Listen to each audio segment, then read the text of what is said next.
está tirando essas dúvidas, a gente vai estar fazendo isso aqui, ou a gente também pode fazer isso pelo WhatsApp no privado, tá bom? Porque às vezes lá no grupo a gente fica assim, é muita informação e a gente quer atender a cada um de vocês de forma bem atenciosa, tá? Então a gente vai conversar sobre a questão do que é o colesterol. Quem tiver, eu não sei quem é que está hoje me ajudando, não sei se é Elaine, se é o Ítalo, mas eu agradeço também a coordenação por esse apoio e a gente está ajudando a gente aqui nessa nossa aula, tá bom? Como é que foi o final de semana? Todos tranquilos? Que bom. Então, vamos lá passar os slides. A gente pode começar? Podemos começar? Sim.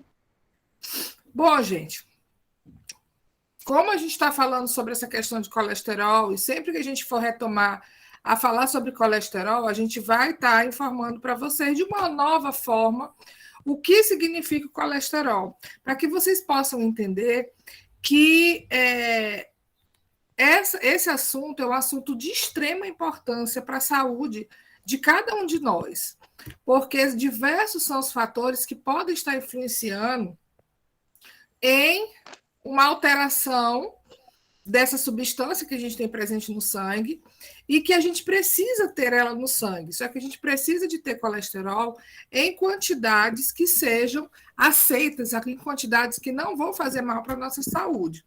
Então, o colesterol, ele é uma substância que ele vai estar presente no sangue da gente em qualquer momento. O colesterol, ele existe em qualquer que seja animal, sejamos nós, sejam os outros tipos de animais. Eles ajudam a produzir os hormônios sexuais, ajudam a fabricar a vitamina D. Por isso também que quando a gente está com carência de vitamina D, a gente precisa sempre estar acompanhando como é que está o nosso perfil lipídico, para ver se não é, de repente, ausência, carência ou excesso de colesterol.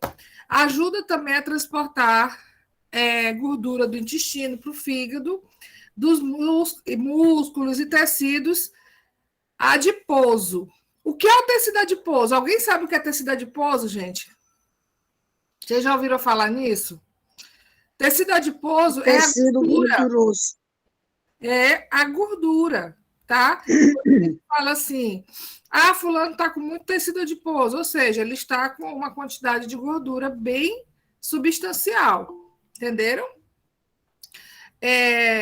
Como eu já falei para vocês na outra aula, o colesterol ele é fabricado pelo nosso corpo também. Na realidade, ele é fabricado pelo nosso corpo.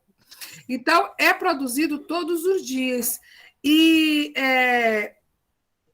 o que a gente quer que esse controle de colesterol, que essa produção de colesterol, ela seja uma produção regular. E que quando se aumenta a quantidade de colesterol, ela seja um aumento de colesterol bom e não um aumento de colesterol ruim. Entenderam? Pode passar. Próximo slide. Então, quando a gente conversa sobre a produção do colesterol, como a gente já conversou semana passada, ele é produzido pelo fígado, né? E produzido também através da alimentação, sendo que 70% da produção do colesterol ele acontece no fígado, e os outros 30% é fabricado pela quantidade ou pela qualidade da alimentação. Vocês conseguem ver aí na foto uns pontinhos amarelos na última figura, que é os pontinhos que são a produção de colesterol. Conseguem observar? Por favor. Sim?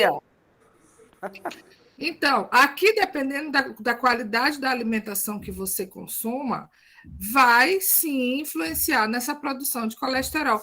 Gente, lembrando, o colesterol, a fabricação do colesterol pelo nosso corpo não é somente colesterol ruim.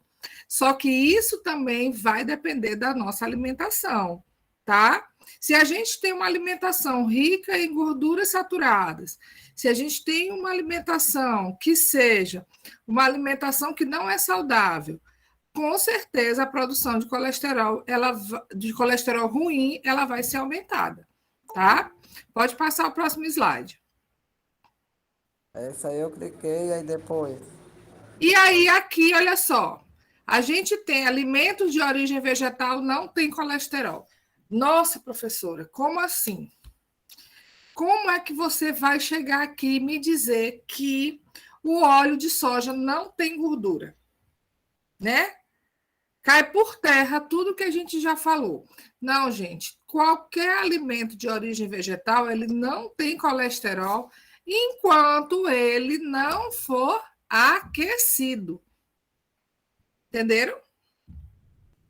Aí você pode dizer assim, professora, mas a senhora vai falar aqui sobre a questão da margarina. Então, a margarina e já que a gente está dizendo que os alimentos de origem vegetal não têm colesterol, a manteiga, então, ela é de origem animal, ela tem colesterol? Sim, ela tem colesterol, sim. E a margarina não tem? Tem, porque ela já foi modificada. Mas qualquer alimento de origem vegetal, ele não tem colesterol. Vocês hoje vão fazer o seguinte, assim que encerrar aqui a nossa aula, vocês vão dar uma olhada no rótulo de vocês do óleo. Vocês podem ver como lá no rótulo ele vai dizer assim, este produto não contém colesterol. Porque, de fato, não tem. Agora, quando você aquece, você vai transformar aquela gordura em uma gordura saturada e ela, no corpo, ela vai se transformar em colesterol. Entenderam? Por que a gente, quando a gente fala assim, vamos consumir o azeite de oliva, mas não vamos aquecê-los? Por quê? Porque ele é um tipo de óleo que ele não faz mal para a saúde. Mas quando você aquece, as partículas deles elas vão saturando. É óbvio que muito mais devagar do que um óleo de soja comum. Mas a gente não deve aquecer. Vocês estão conseguindo entender a nossa mensagem? Que enquanto ele não estiver aquecido, ele não vai fazer mal para a saúde. Tá bom? Pode passar o próximo slide. E aí, quando a gente consegue fazer... Bom dia. Bom dia, meus amores.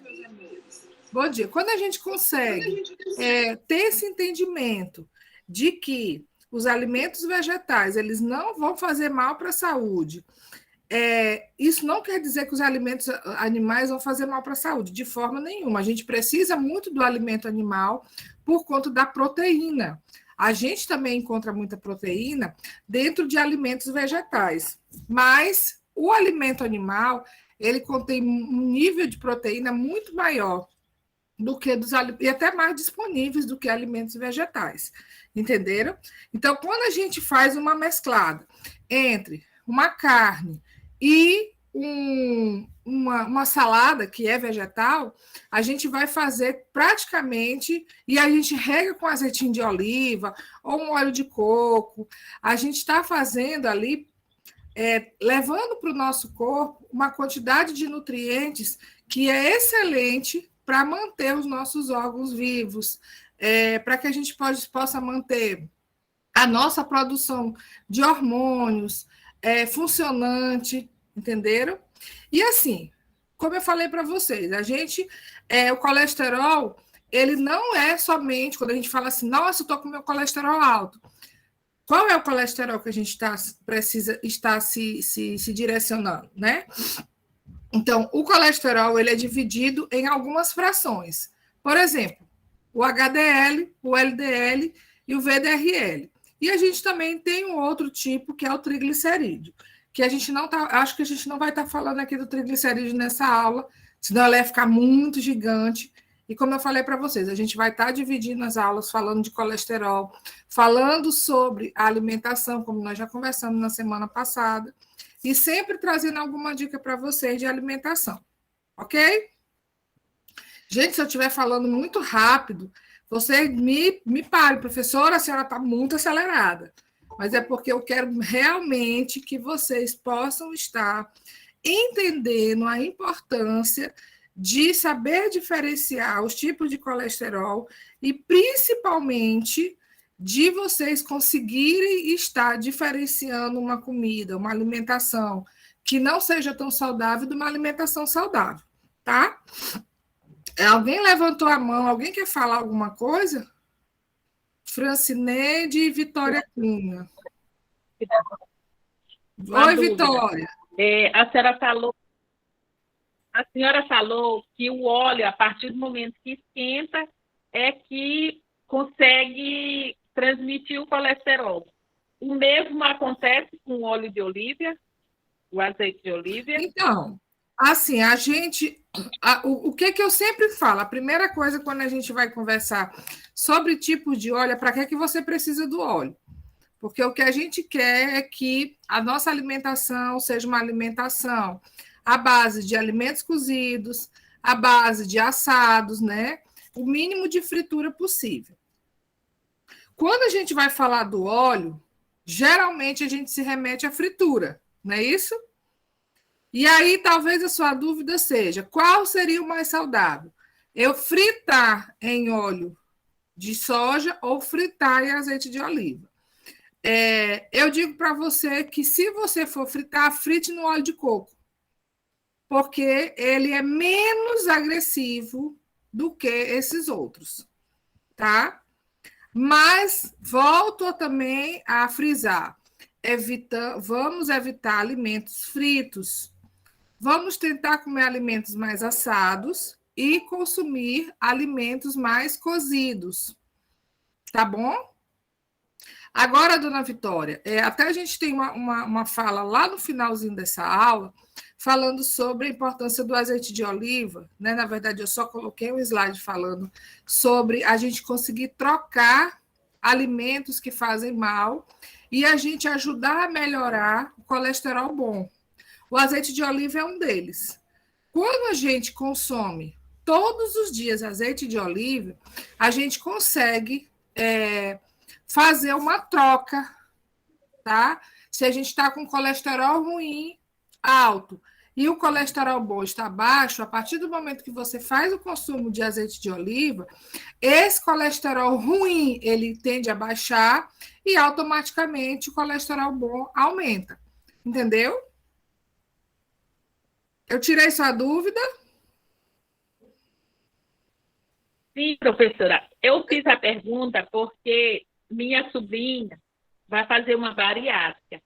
E a nutricionista lá do Dutra proibiu ela de usar esse azeite de coco, né?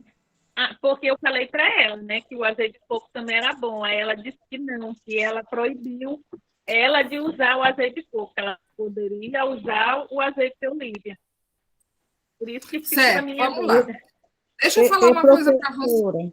Deixa eu só falar uma coisa para vocês aqui com relação nesse caso específico da bariátrica. Quando uma pessoa vai fazer uma cirurgia bariátrica, ela precisa diminuir peso, não precisa? É verdade. Não é isso, Vitória? Para a sua sobrinha fazer a bariátrica, ela tem que perder peso. Por quê? Porque é avaliado por uma equipe multiprofissional a capacidade daquele paciente perder peso com uma cirurgia desse nível, que é uma cirurgia bariátrica, uma cirurgia, querendo ou não, que mexe muito com o corpo. Então, assim, tentar entender que esses alimentos, ele tem um nível calórico muito alto. É óleo. Independente só para me dar um exemplo para vocês de calorias, tá? Até agora a gente não está falando em calorias, a gente está falando em colesterol, né? ou alimentos que possam aumentar o colesterol. Não estamos falando de calorias. Calorias são alimentos que fazem com que a gente aumente o peso, certo? Qualquer tipo de óleo, em 1 grama de óleo ou 1 ml de óleo, ele vai ter 4 calorias. Independente se é um azeite de oliva, independente se é um óleo de soja, independente se ele é um óleo de coco, se ele é um óleo de girassol, sendo óleo, em 1 grama, vai ter 4 calorias, tá? Quando ela vai fazer uma cirurgia de grande porte, não é nem de grande porte, mas é uma cirurgia que vai mexer com todo o organismo dela, com todo o metabolismo, com tudo. Antes, ela precisa perder peso. Se ela precisa perder peso, ela vai ter que diminuir a ingestão de alimentos calóricos. Entendeu? Isso serve para qualquer pessoa. E aqui a gente não está falando de colesterol, a gente está falando em calorias. Vocês estão entendendo a diferença? Por isso é que eu digo sempre assim, quando a gente vai fazer uma dieta de perda de peso, para uma pessoa perder peso, a gente precisa estar muito bem ligado naquele indivíduo, não somente no geral. Tá? Às vezes, se alguém chegar, se a senhora, dona Vitória, chegar para mim e disser assim, Wilma, eu estou querendo que você me ajude a perder peso. Eu vou fazer com a senhora uma consulta individualizada, entendeu? Eu não vou chegar e dizer assim, aqui numa aula, a gente está agora com 31 alunos, né? Eu não vou chegar e aqui dizer assim, todos vocês vão ter que deixar de comer isso. Todos vocês vão ter que, a partir de hoje, comer isso. Não, por quê? Porque vai precisar ser individualizada, tá? Dona Maria de Jesus diz que o áudio está ruim. Está ruim para todos vocês o áudio, gente? Não. Dona Maria de Pra mim Jesus, tá bom. tenta aumentar o seu áudio. Para mim tá ótimo. Tá, meu amor? Viu, Dona Maria de Jesus? Tente aumentar o seu áudio. Tá Porque ótimo. eu estou conseguindo ouvir vocês bem. E aí, se for problema de mais alguém, tá? Tá ótimo. Talvez Vocês seja entenderam isso? Então, assim, quando a gente vai trabalhar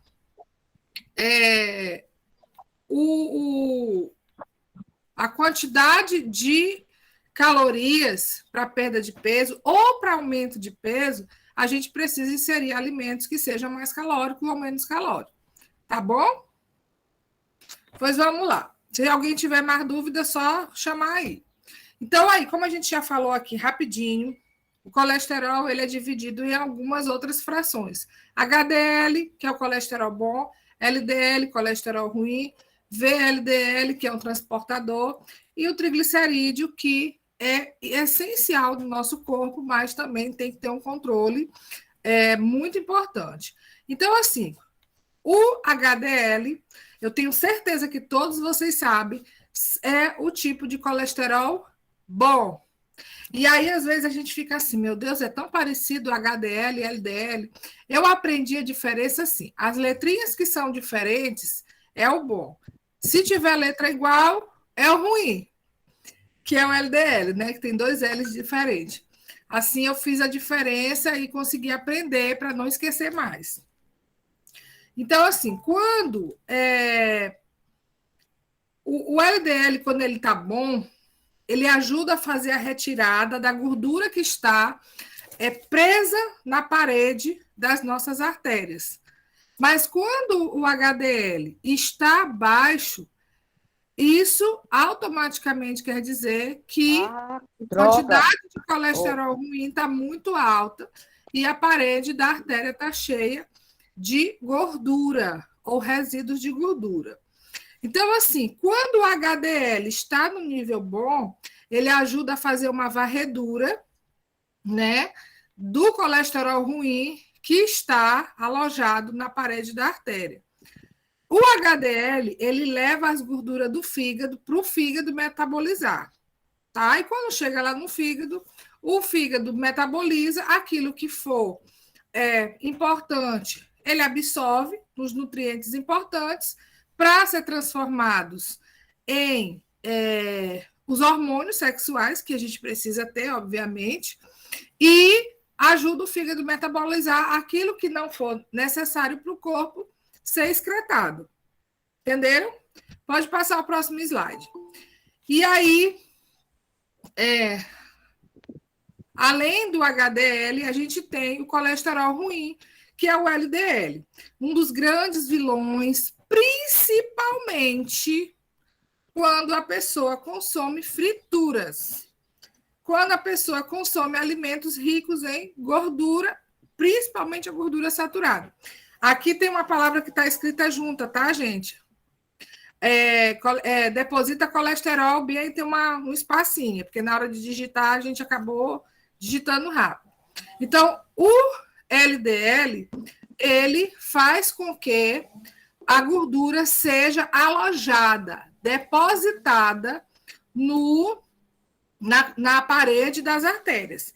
E isso faz com que possivelmente possa acontecer uma obstrução, ou seja, aqui fica preso, né, uma quantidade de gordura na parede da artéria.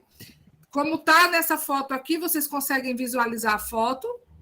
Aqui é como se fosse uma artéria cortada no meio, certo?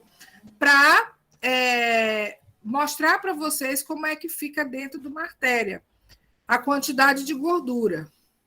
E aí, dependendo da quantidade de gordura que está alojada na parede da artéria, ela obstrui e faz com que a passagem do sangue não aconteça.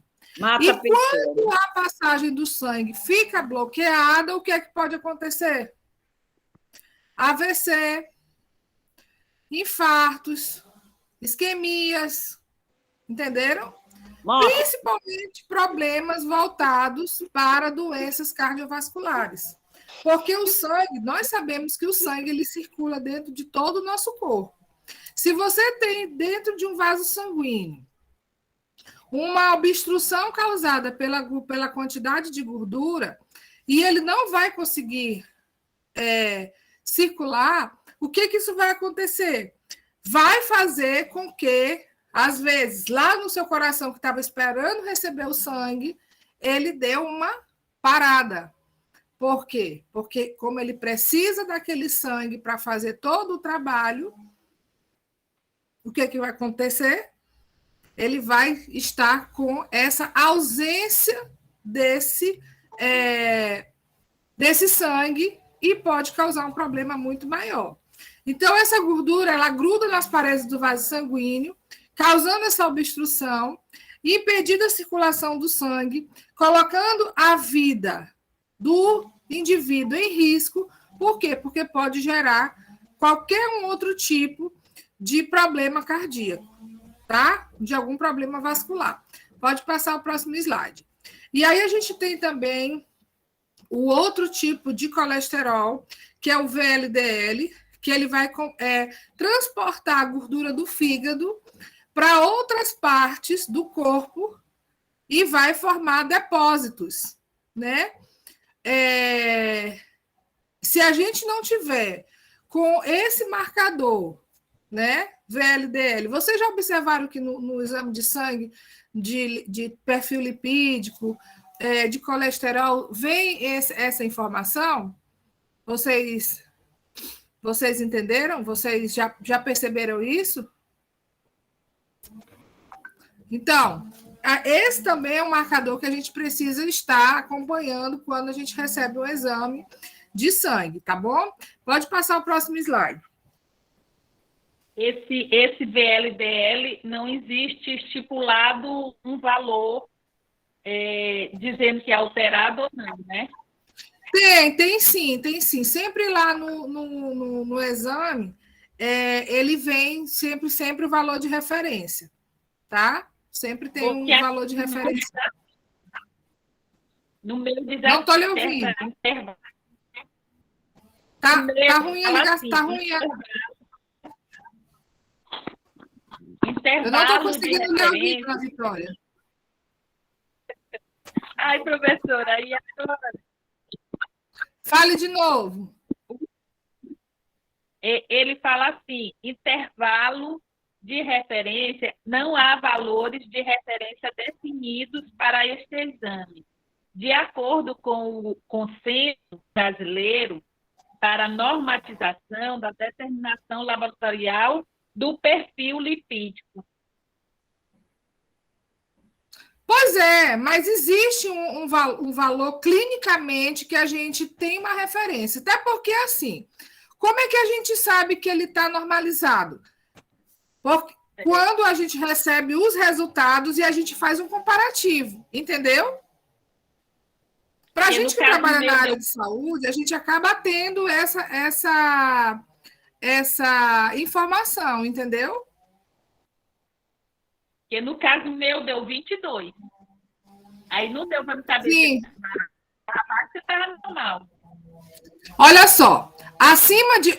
Quando o VLDL ele está acima de 40, é porque ele está alto. Quando ele está abaixo de 30, até 30... Bom dia, agora que eu consegui entrar por causa da minha internet. Nossa, entendeu, dona Vitória? Até 30. Tá desligado. Tá desligado, dona Vitória, seu áudio. Aí, no caso meu, então, não tá bom, né, professora? Porque tá 22. Quando ele está abaixo de 30, ele é um VLDL que está baixo. Quando ele está até 30, é ideal. Na faixa de 30. E quando ele está acima de 40, ele está alto. Entendeu? Entendi. E aí, assim, a gente não avalia um exame laboratorial só de um marcador, tá? A gente avalia no total. Se ele está numa quantidade que é considerado baixo, a gente tem que fazer a avaliação de todos os outros exames. Se ele está baixo, é porque será que o LDL está alto? Será que é o HDL que está baixo? Será que é o triglicerídeo que está alto? Entendeu? Então, tudo isso a gente precisa fazer uma avaliação em conjunto, inclusive com os exames de hormônio. Entendeu? A gente precisa avaliar como é que está a função hepática, né, que é a função do fígado. A gente nunca avalia um exame laboratorial sozinho. Vilma. Oi. Oi, bom dia. Eu queria tirar uma dúvida. Você disse que abaixo de 30 seria normal e acima de 20 estaria... Eu não entendi bem essa explicação. A gente está falando do VLDL, tá? Exatamente. A gente está falando do VLDL. VLDL. Acima de 40 não é bom. Está alto. Está alto, não é bom. Na faixa de 30 a 40, ele seria aceitável ou já está em algum perigo? Não, entre 30 a 40, ele está numa faixa... Na verdade, de 30 a 35, ele está numa faixa boa. Boa. Abaixo Quando de ele já 30, vai passando de 35, ele já vai ficando elevado. Tá. E você quis dizer que abaixo de 30 também não é bom? Abaixo de 30, ele é considerado um VLDL baixo. Ah, tá, compreendi. Obrigado. Tá? Aí, assim, o que isso significa? Então não é bom que a gente esteja com o VLDL baixo? Não, gente, a gente precisa entender que a gente precisa ter esses marcadores regulares. Nem baixo, nem alto. A gente precisa estar com eles normalizados. Entenderam? E aí eu volto a dizer que a gente não avalia um parâmetro sozinho, a gente avalia um contexto geral. Se ele está dando baixo ou se ele está dando alto, vamos ver se ele realmente não está sendo influenciado por um outro tipo de parâmetro, né, que seja um HDL, o LDL, o triglicerídeo, ou até um outro tipo de impedimento que possa estar fazendo com que ele dê uma alteração. Como é um tipo de transportador que leva a gordura para o fígado, a gente precisa ver, inclusive, se o fígado não está comprometido. Entenderam? A gente sempre avalia o conjunto, para que a gente não vá fazer um diagnóstico incompleto de uma situação que às vezes nem é. E aí, eu volto a falar para vocês a questão da produção hormonal, que ela é muito direcionada à produção do colesterol. Na verdade, o colesterol, ele ajuda na síntese da produção dos hormônios sexuais. Na terceira idade, a gente sabe que existe uma carência hormonal, principalmente das mulheres, né? E é muito importante que os hormônios, que o colesterol ele esteja bem regular. Para quê? Para que justamente não haja esse risco dessa produção de colesterol estar comprometida. Entenderam a importância da gente fazer esse controle hormonal, esse perfil lipídico, esse acompanhamento laboratorial, tá? E aqui a gente colocou aqui uma dica: a alimentação saudável ela tem um papel importantíssimo na prevenção dos fatores de risco e na redução e manutenção dos níveis de colesterol do sangue. A gente fala da redução de colesterol ruim, manutenção dos níveis de colesterol que são saudáveis. Então, a gente precisa garantir que esse colesterol, que esse VLDL, que esse triglicerídeo, ele esteja numa quantidade regular no nosso corpo, tá? Pode passar o próximo slide. E a alimentação, ela vai ser essencial em todo esse contexto. E aqui a gente está mostrando para vocês, olha só, como é bem interessante quando a gente observa uma artéria, né? Um vaso sanguíneo, quando ele está cheio de gordura. Olha só como está esse vaso sanguíneo aqui na figura acima, na direita. Bem comprometido, né?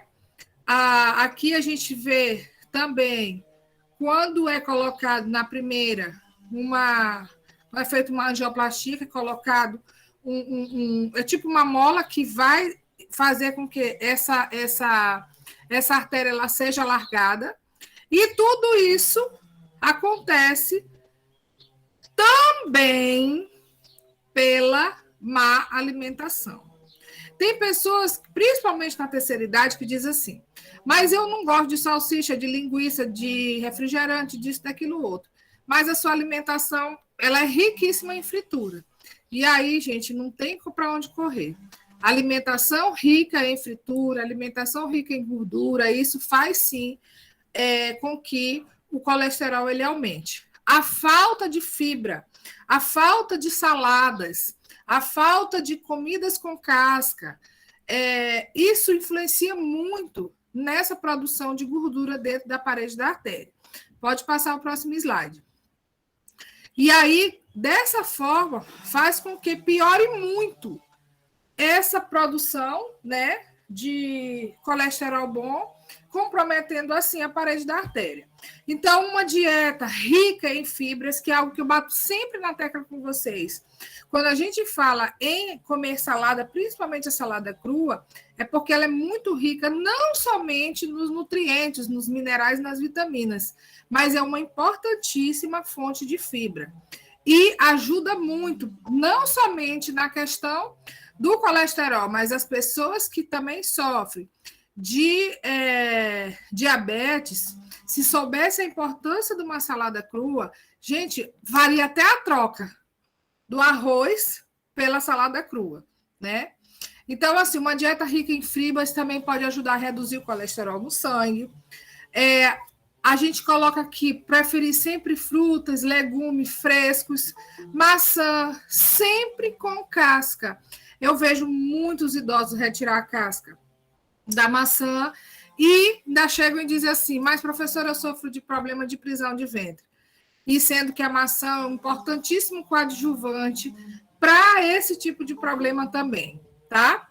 Cereais integrais, como aveia, o germe de trigo, farelo de trigo, farelo de aveia também. Aí a gente também tem aqui a família das leguminosas, que são o caso dos feijões, ervilha, lentilha, grão de bico. Inclusive, a gente conversou aqui, coloquei, inclusive, no grupo na aula passada, porque a gente não teve segunda, mas na anterior, coloquei um vídeo que até a professora Hortência compartilhou comigo, falando do controle do colesterol através dos grãos, né, das leguminosas, no caso, falando sobre a lentilha. Esses alimentos, eles possuem fibras. Alguns são fibras solúveis e outros são fibras insolúveis. Independente disso, são fibras que vão ajudar na redução da absorção do colesterol ruim, entenderam? E vai fazer uma varredura dentro da artéria, retirando essa gordura que está alojada lá. Pode passar o próximo slide. Professora. Oi, Maracon. Então, falando em feijão, aquela feijoada que vem pronta, tudo enlatado, ele não é saudável, é? É um veneno. Pode ser na lata ou a caixinha. É um veneno, não é, Edu? É um veneno. Que a minha filha ama esse feijão. Mas ela diz para ela que ela ama o feijão, mas não é para ela amar o caixão. Sério, eu estou falando muito sério. Por quê? Porque dentro daquela caixinha, dentro daquela latinha, tem uma quantidade gigantesca de sódio, de conservantes. Gente, imagina nós, a senhora com certeza sabe cozinhar, dona Maracon, não sabe? Liga o seu microfone, está desligado, para me lhe ouvir. Sei cozinhar muito bem. Então, a senhora e praticamente 100% de quem está aqui com a gente sabe que um feijão passado de um dia para o outro, sem estar refrigerado, como é que ele fica? Não sabemos?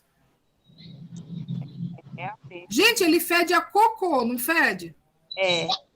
Quando a gente não bota, não refrigera ele, não congela ou deixa na geladeira, imagina que a gente deixa esse feijão em cima lá no fogão, esquece ele, ou você esquece um prato que tenha um pouco de feijão.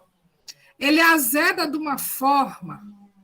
Aí eu lhe digo, um feijão que está lá na prateleira do supermercado, dentro de uma lata, há mais de 20, 30 dias, né?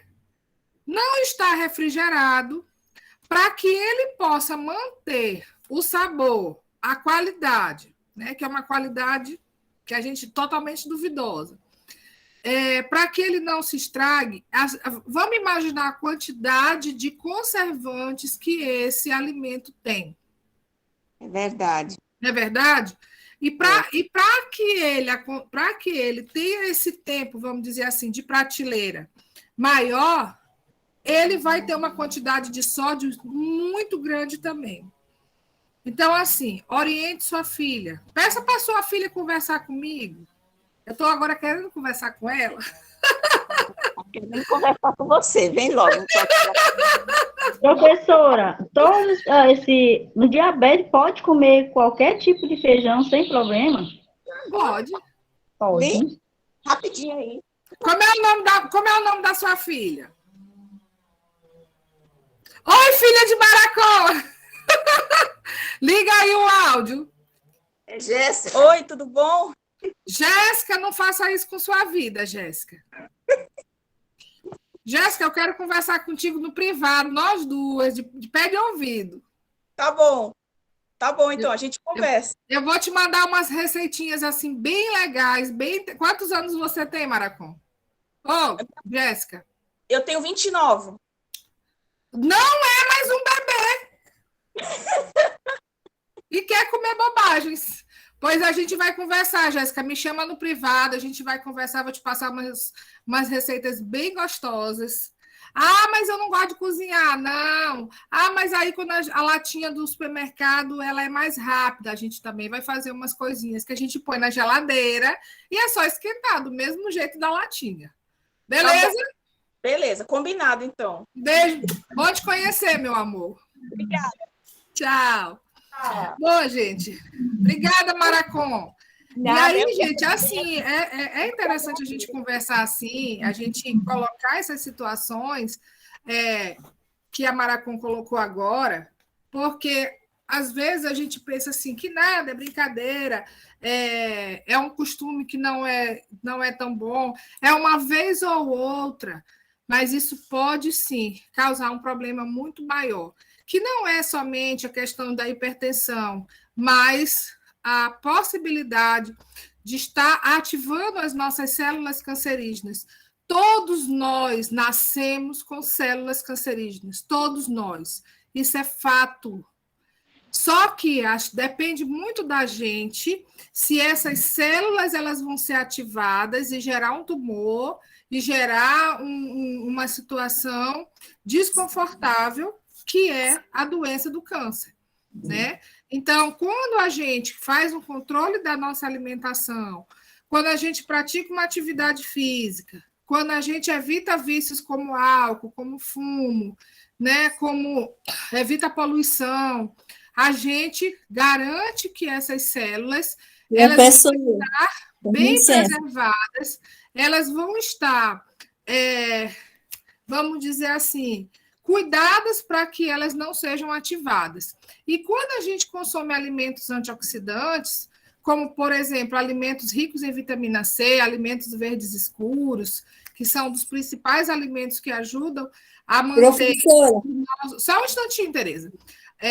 Quando a gente consegue fazer uma alimentação que garanta que as nossas células elas estão protegidas, aí sim a gente vai ter uma qualidade de vida mais garantida, certo? Pode falar, Tereza. Está desligado o teu áudio. Eu tenho um irmão que tá passando uns tempos aqui em casa, mas ele é enorme de gordo, ele bebe muito e ele é hipertenso. Ele gosta muito de frutura e carne. Pois é. E aí... É você que já sabe, que conversa, que a gente tem nessas aulinhas, né? Que você bote ele para assistir nossas aulas também. Mas ele disse que não vai morrer de fome. Pois é, mas ninguém morre de fome. Nós não morremos de fome, né? Porque a gente, graças a Deus, a gente tem o que comer. O que eu digo é muito assim, a escolha, quando a gente... Só um instante. Quando a gente se propõe a trazer para vocês informações, a gente não está obrigando ninguém a fazer aquilo que a gente está dizendo, mas a gente está demonstrando que existe a doença, até porque vocês sabem disso, a doença existe e a gente traz opções de melhoria de saúde através da alimentação, entenderam? Agora, quando eu brinquei aqui com a filha da Maracô, eu disse, você não é mais criança. Por quê? Porque já possui um entendimento. Não vai morrer de fome, mas saber fazer escolhas saudáveis, isso é muito importante. E a gente sabe que existe um leque gigantesco de alimentos que são saudáveis e são saborosos também. Meu irmão tem 71 anos.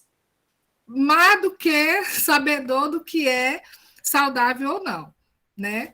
Então, assim, a gente precisa criar uma consciência, além de que não é somente questão de criar consciência, mas de você mostrar aquilo que vai fazer mal.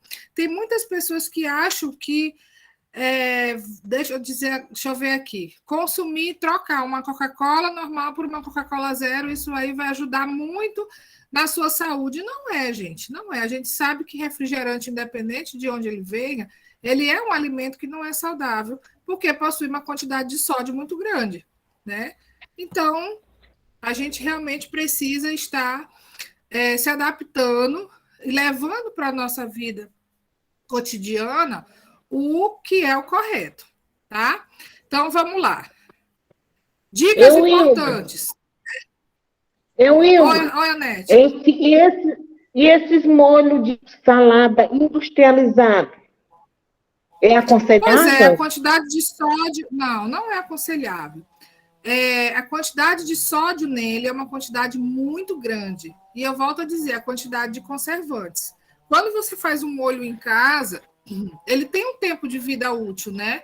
Se você faz um molho, por exemplo, um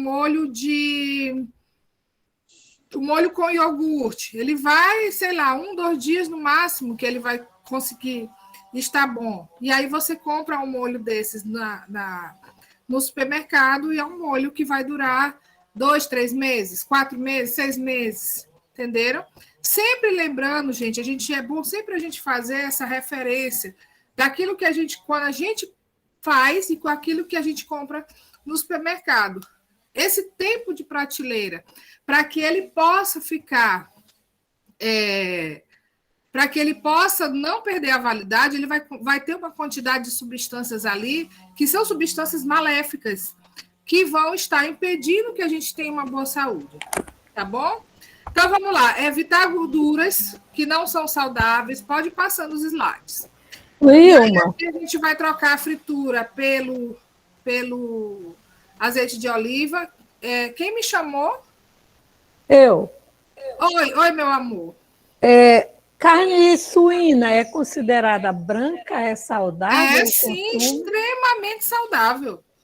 Carne suína é extremamente saudável. Agora, o que é que eu digo? Você precisa saber qual é o corte da carne suína que vai ser mais saudável. A gente sabe que existem partes que são partes mais gordurosas, e aí é como qualquer outra carne, independente se ela é vermelha ou se ela é branca. Se ela tiver gordura, ela contém uma quantidade muito grande de gordura saturada, tá? Mas se você come uma parte da carne que não tem gordura, nossa... Tipo lombo, bisteca, filé suíno? Sim. Existe até uma parte do próprio pernil que ela não tem se ela não tiver muito gordurosa, também ela é bastante saudável. Carne suína, gente, é saudabilíssima. O que não é saudável é a gordura. Ou seja, a barriga não é recomendável. Não é. Se você estiver com colesterol alto, não é. Agora, o que é que eu digo? Tudo a gente pode comer um pouco. O que a gente não pode fazer é trazer para a nossa rotina, para o nosso cotidiano, esse tipo de comida todos os dias. Então, se você quer comer uma comida dessa, tipo, no final de semana, se você fez o controle todinho durante a semana, óbvio que você vai estar tranquilo para comer no final de semana uma comida um pouco mais pesada, vamos dizer assim. E uma atividade física ajuda bastante. Sim, fazer 30 minutinhos, começando com 10 minutinhos de atividade física, de caminhada. Mas eu não quero sair de casa. Deita na cama, levanta as pernas e faz bicicleta. Tá dentro de casa, você pode fazer abaixa, levanta, estica o braço.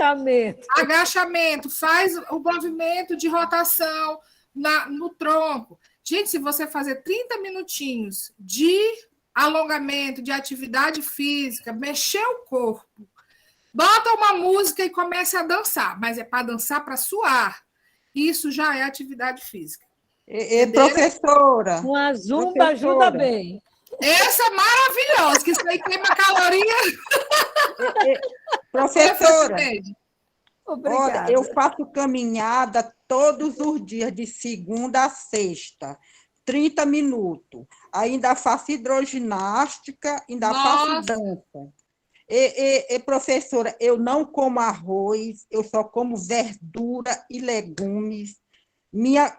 A minha comida não vai um pingo de óleo, não coloco óleo na minha comida. Eu uso o óleo para salada, o azeite de oliva para salada. Isso, para salada, só na salada. Mas a minha comida eu não boto óleo, de jeito nenhum. Eu esquento bem a panela, depois eu jogo panela. E não precisa óleo de jeito nenhum, porque às vezes já vem óleo no próprio alimento. É verdade. Eu não refogo comida nenhuma na minha casa. Nada é refogado. Nada é refogado na minha casa.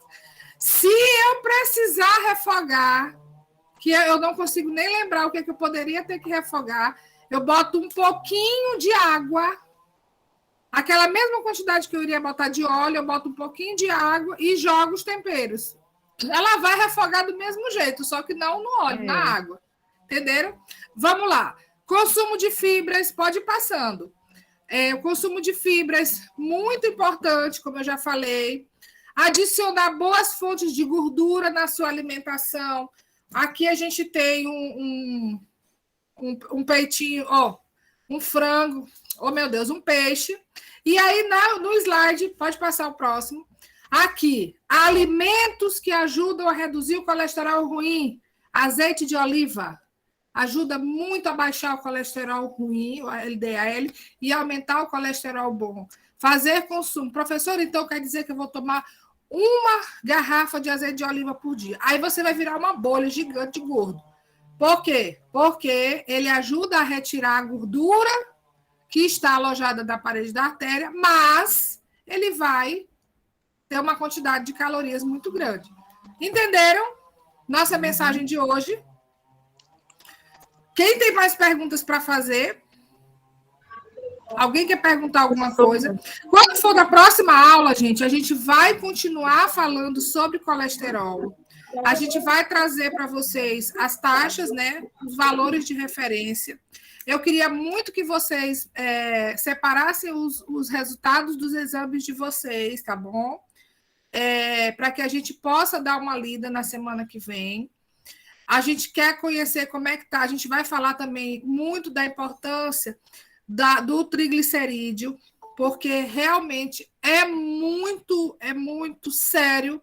Muitas pessoas não sabem o quanto é importante a gente fazer o controle do triglicerídeo, que esse é um dos marcadores mais importantes para manter o nosso sistema cardiovascular mais protegido. Porque quando ele está alterado, e muitas das vezes quando ele está alterado, é por conta de alimentos de massas e não é por conta da ingestão de frituras. Por quê? Porque o triglicerídeo ele aumenta pela quantidade grande de glicose no sangue, e essa glicose é transformada em gordura. Ela não é tão igual como essa aqui que a gente viu, que é diretamente de alimentos gordurosos. Triglicerídeo, ele está intimamente ligado com consumo de massas, consumo de doces, consumo de alimentos que vão se transformar em glicose no sangue, e quando ele está numa quantidade maior, ele vai ser transformado em triglicerídeo. É um dos maiores marcadores de doenças cardiovasculares. Tá? Wilma, o LDL, ele é genético, porque eu tenho, meu marido tem, meu filho tem. E não é o que nós comemos, é o nosso fígado que não processa. Então, a gente tem que ir para a rosuvastatina. Vamos lá. Existe, sim, estudos que dizem que a quantidade, ou melhor, os problemas ligados a dislipidemias, né, que são distúrbios no colesterol ou no triglicerídeo, eles podem estar ligados à parte hereditária, tá? Então, assim, como a senhora está colocando, a senhora tem, o seu esposo tem, automaticamente o seu filho tem. Pode ser um problema que está, assim, ligado à genética ou hereditariedade. Mas, independente do que seja, é preciso fazer o controle. E aí foi o que eu falei para vocês no início da aula. Não unicamente está ligado à alimentação. ele pode estar ligado a outros fatores, como problemas no fígado, problemas hormonais. Eles podem estar, e muitas das vezes estão ligados, ao estresse, a como é que é a sua vida. E não é algo que eu digo assim, hoje, como vamos dizer o caso de vocês, a senhora e seu marido. Hoje a gente tem uma alimentação saudável. Como é que foi antes? Entendeu? A gente tem, o nosso corpo, quando ele reage a um resultado de exame, que ele deu um resultado alterado, isso reflete muito o que ao longo da vida a gente veio se alimentando, o nosso estilo, a quantidade de preocupação, de estresse, tudo isso. A gente não pode fechar somente no caso da alimentação. Entendeu? Muito obrigada. Tudo isso Então, pode estar professora, envolvido. o triglicerídeo de uma pessoa com 61 miligrama, sendo que eles dizem que o desejado em jejum de 12 horas é de 175. E aí, Calma, volta aí que eu não entendi. E que história é essa de 161? Vamos lá. Não, o triglicerídeo de uma pessoa com 61, mas na referência, eles dizem que o desejado é menor de 175. Por quê? Ou até menor do que 150, aliás, desculpa. Sim, mas tá ótimo o triglicerídeo de criança. De 61? Sim. É? Tá muito ruim? Não, tá baixo. Triglicerídeo é para estar baixo. Entendi. Não é alto. Então, professora, uma perguntinha triglicerídeo, rapidinho. ele aumentou de 150, nossa, Virgem Maria, embora eu cuidei. E o colesterol total, ele aumenta de 200, nossa, você entendeu? Aí você pode chegar assim, mas professora, não fala que existe um valor de referência? Existe. Eu também já tive eu não sei quanto é que está hoje, mas meu triglicerídeo ele nunca deu acima de 100, graças a Deus. Ele nunca passou de 100. Então, o que se avalia? Quanto mais baixo, o triglicerídeo, melhor. Ele vai influenciar negativamente alguma coisa? Aparentemente não. Ele vai te ajudar ele vai te mostrar o quê? Que a parede da tua artéria ela está todinha limpa. Mas, em contrapartida, eu tive um LDL alto. Que isso é muito raro acontecer. Se o teu triglicerídeo está um triglicerídeo baixo, raramente o teu LDL ele vai dar alguma alteração. Entendeu? No caso, uma pessoa o LDL de 115. Tá ótimo. Também tá. Aí eu achava que estava alto. Não. O LDL ele tem que estar abaixo de 150. Entendi. Tá. Quando for na semana que vem, a gente vai conversar sobre esses valores. Tá. E aí a gente vai tirar essas dúvidas. Por isso que eu queria que vocês já, na semana que vem, vocês estivessem com os exames laboratoriais, para que a gente, na hora que a gente fosse conversar sobre esses valores de referência, vocês possam estar acompanhando com o seu próprio exame, tá bom? E entender também uma coisa, exame tem validade. Professora, eu fiz meu exame ano passado, não serve de nada. Exame tem que ser feito, a não ser assim, que você esteja bem de saúde, não apareceu nenhum problema, então não. Mas se você está fazendo algum tipo de controle através de medicamento, tem de ser a cada 3 meses e no máximo 6 meses, tá certo? E aí, quando for na semana que vem, eu aguardo esses resultados, viu? A gente vai conversar sobre isso, a gente vai falar sobre marcadores, continuando falando sobre algumas opções e sugestões de alimentos que ajudam a baixar o colesterol ruim. Tá certo? Beleza? Professora. Oi, Professor. Deixa eu te falar. Professora, em primeiro lugar, bom dia. Pedir desculpas à senhora e à turma, porque eu não estou em casa, eu estou numa oficina aqui resolvendo o problema do meu carro, e eu queria, se possível, porque eu observei a aula muito boa mesmo, o tema de hoje maravilhoso, gostei muito. Se essa aula vai ficar gravada, Tá, eu vou estar pode colocando. passar, porque eu estou aqui Eu numa vou estar loucura. transformando ela em PDF agora, já colocando para vocês lá no grupo, tá? Porque em PDF todo mundo consegue abrir. Todo mundo Tá bom, consegue professora, acessar. muito obrigada, eu agradeço, viu? Muito obrigada. De nada, estamos à disposição. Alguém mais quer falar alguma coisa? Senão a gente vai encerrar. Professora, eu queria saber se eu poderia tomar uma colher de óleo de oliva por semana.